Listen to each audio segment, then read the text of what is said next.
Rick Strong. What are you doing here, man? Good. Back together again, baby. Back together. Ladies and gentlemen, thank you so much for supporting our show and listen to us share. Hopefully it's resonating with you. Yeah, absolutely. Really appreciate your interest, and thank you for your input too. So many thoughtful comments that help us be better at this to help you guys. Absolutely. And today's show is about the unknown. About the unknown, man. That's a little freaky. Maybe we should have beer first. Right. So, I think as human beings, we're biologically wired to always want to have certainty and know what's going to happen before it happens. And so we live in this heightened state of fear. Now, biologically, we're designed that way because that keeps us, on guard and ready for any kind of saber-toothed tigers when, at the beginning of mankind or humankind. And so that was necessary.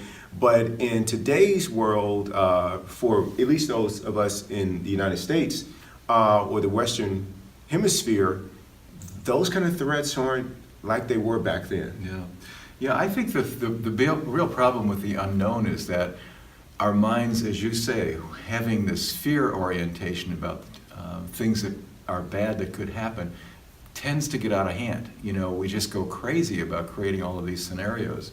You remember the old Mark Twain line, which is, I've spent my whole life worrying about catastrophes, most of which have never occurred. Right. And I think that's true. One of the techniques that I use, I'm afraid of, just like everybody else, about things that we don't know about. But one of the things that helps me a lot, you guys might try this one on, and that is when I feel like there is some unknown thing that's about to hit, I think to myself, okay, let's suppose it does hit. And then I say this key question, and then what? And then I answer that question, and then what? And if you can do that, you can start off with some of these really horrendous things that are very, very, very unlikely, aren't going to happen. And then by using that line of questioning, you can see, okay, at the end of it, I'm still alive. I still have my wits about me. I can still figure out something to do. Yeah, that's really good, Rick. I'm gonna have to use that. Royalties. When it comes up for me.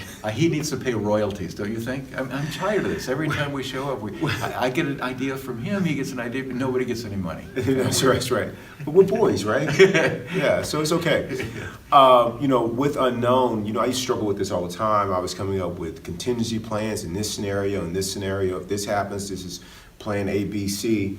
And this is how I'm going to deal with it. And like you said, most of it never happens. And what's happened is I've been in this heightened state of agitation, and I've wasted a ton of time not being present, like to what's going on around me, or the beauty in life, or the beautiful people in my life. And I've robbed a lot of people of my presence and being connected with them along the way. So I made a choice a few years ago, and a lot of it happened right after Landmark. We both, as you mentioned in another show, we both went to the Forum and Advanced course to stop or to work on living in that kind of fear and letting it control me. So one of the things that I do is I say, okay, embrace the unknown, embrace uncertainty, because on the other side of that is where all the growth takes place. It's where all the juice is in life. I mean, part of the joy of living is the unexpected, right? I mean, that's kind of the thrill of it. When you have a circumstance that hits you and you do well with it, it gives you a sense of personal satisfaction. It's almost overwhelming. And the reality, though, at the bottom line is you can't control a lot of things. Most of the things in life you can control. You can control your values, you can control your actions, you can control your thoughts, but most everything else is outside of your control. So you have to have the attitude, look, whatever shows up, I'm going to be able to figure this out. Or maybe myself with my husband or my wife or my significant other or my kids or my pastor or whatever it is that that helps you figure things out, you're not going to have any lack of resource to do it. You're going to be fine. Exactly, and control the things you can control. When I went through some challenging things in life, what I said for myself is, let's say this scenario does happen. I need to put myself in the best possible position and state to be able to meet whatever that challenge is. And for me, it's trying to really work on the negative chatter in my head in conversation. So I listen to podcasts all the time to help me through that. And then being as healthy and physically fit as I can be, so that, you know, as I'm going through that, I can tell you what's not going to help. Being unhealthy, not being fit, and having negative conversation. Like, so so true. Those are things I can control. So I'm trying to give myself at least a fighting chance of whatever is going on. So those are the things that I can be certain about. Well, here's another test too, I think, for people that might be helpful. Let's just take this moment, okay? We're sitting together here in this beautiful setting, and we're just two guys talking. Okay, there's nothing bad that's happening right now. There's no reason for us to have any anxiety or fear. We're totally in this moment, right? Okay, what about the next moment? It's probably going to be pretty much like this, right? When the camera goes off and the lights are cut, we're still going to be buddies talking about stuff. So there's not anything bad that we really have to anticipate. Now, here's the switch. When we get by ourselves, or we're thinking about that test that's coming up in 2 weeks, or the need that I have to pass a bar exam or some very... Right. Or in my case, a meeting with an IRS agent a few years ago. Yeah. Well, that's got to be nerve-wracking. Yeah. But the idea is that you anticipate that. Well, that moment isn't here yet. Right. You don't know which way that moment's going to break. You know, the IRS guy may call up and say, hey, we made a mistake. We don't have to come down. Or when you come down, things might work out. Or even if they don't work out, there'll be a finality to it that's valuable. Right. And when I had that, you know, alluding to the IRS, which is something that actually happened, when I had to go down and have an appointment, you know, it was a month away, and there was a positive outcome, you know, but I would have wasted all that time not being present, caught up in different scenarios and how I've got to move away or go into hiding or or whatever the case may be, change my name and all this other stuff that never really happened. And if the outcome wasn't to my liking, then I pick up from there, you know, and just create a new beginning. Whatever, you know, in terms, when I say new beginning, you know, this is where I'm starting from. This is my new starting point, and let's just try to, you know, grow from here. I think the unknown creates two issues for people. It's people wanting to control, we've discussed that, but it's also people wanting to make sure everything's going to be positive and upbeat. I think you need to let go of both of those and just let it ride.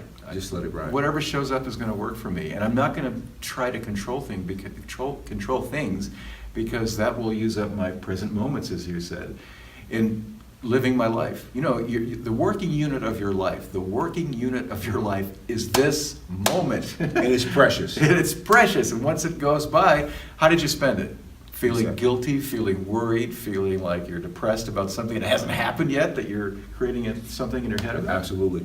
You know, I had a friend who about 5 years ago went through a divorce, and his identity was being married, having you know, the perfect family, and you know, as his friends, we looked at him like, man, this guy's got it together. Life is perfect for him.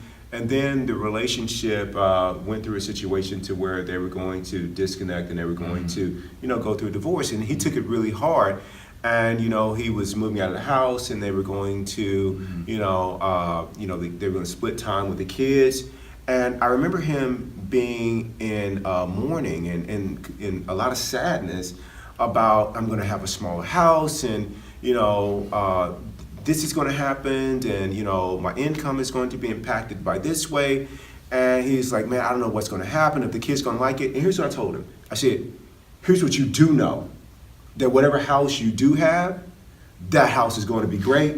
Here's what you do know, that you get to decorate that house in a brand new way. And if it's smaller, great. Because then you can fill every single wall, every nook and cranny with love. You know what I'm saying? Baby. And that just picture sweet. the you know, the artwork that the kids bring home from school. You can put those on the walls now. You can decorate everything to your liking. You know, and you just fill every room with memories of loving activity. And he didn't look at it that way before that moment. And he's got, man, I'm embracing this unknown. It's going to be fun. It gives me an opportunity to create. you know? And so he's created this, you know, it's been 5 years now, and he's created these amazing times there. You know, we live here, where we live is in Arizona. When we're there, and in Arizona, it gets pretty hot in the summer. The AC's going out, you know, twice during the summertime when the temperature is over 110. And this guy's making these fun outings of, you know, doing cannonballs in a pool with his kid and things like that Cool. because he's embraced the unknown.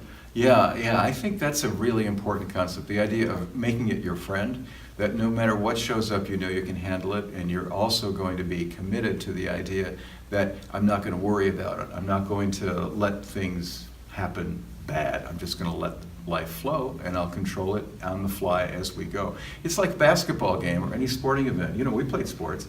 So, you know, you have a game plan. We're not arguing or trying to say that you shouldn't have a plan or a couple of plans, but the idea is you still have to play the game, right? Right. You still have to get on the field. You got to Exactly. get out of the bleachers into the game. Right. So play the game, play it hard, and then there's going to be turnovers. You know, you're going to have a fumble, you're going to drop a pass, you're going to get the broken bone. That's part of the game. So I think the idea is that we're trying to control everything so that everything is sweet and smooth for us is really a waste of time, and it doesn't serve you. It doesn't serve you. And I'll leave this, and then you can give us a big takeaway. And that is the people you surround yourself with when you're facing the unknown is really important. If you go and talk to people that worry a lot, that struggle a lot, that their go-to move is to go through worst case scenarios and see how things could be even worse, that's not going to help you get through those moments. What's going to help you is surrounding yourself with people that embrace the unknown themselves, that can see the beauty or the collateral beauty when things don't quite line up right, and there could be a challenge, you know, that you've got to work through, but they are there to walk that walk with you. They're there to talk you through it and to tell you that, hey, this is an opportunity. It's not a bad thing, it's an opportunity. Now, what are you going to do with it? Those are the people you want to surround yourself with, and my circle is filled with those people. Yeah, that's I was just going to say. We do that all the time for one another, and Tim and I think most of ToBeRe. Yeah, absolutely. One little footnote, and that is on the idea of the unknown being something threatening. It can also be something that's nothing but a basket full of opportunities. Absolutely. And whatever you want to create from it, you can. Remember, every beautiful thing in the world that's ever existed came from nothing. Came from nothing, zero. Came from the unknown. Somebody had to have the courage to go out and forge it, shape it, and make it something beautiful.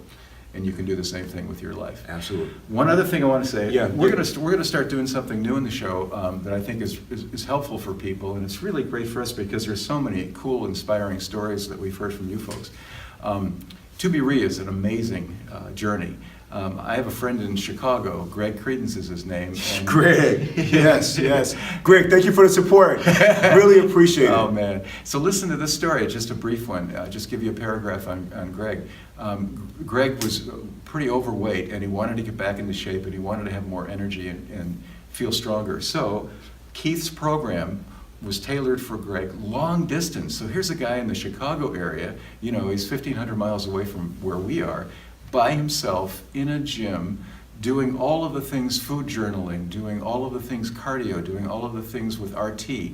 And here's the cool thing. After 3 months, he had an assessment Sunday. Yes. Lost 48 pounds. Wow, man. That's doing it, Rick. Isn't that something? That is doing it. So, baby, shout out to you. Greg, huge acknowledgement. Big props. Tipping our hat to you, my friend. Thank you. Keep up the good work, man. We are here with you. And man, make a trip out here to Arizona. I want to meet you in person. I've heard nothing but great things. And, Rick shared just a little bit about, you facing the unknown. And I'm super proud of you and inspired by you. And here's the takeaway from my point of view when we're dealing with the unknown. First, don't let your imagination go nuts. 2, you can handle anything that comes your way. 3, have a support group that can give you another set of eyes on the problem. And 4, let it roll. Don't try to control it. The juice in life is having fun with stuff that you don't know about. Perfect. Thank you, my friend. I love you, buddy. I love you too. Yeah. Thank you. See you next time. Yes.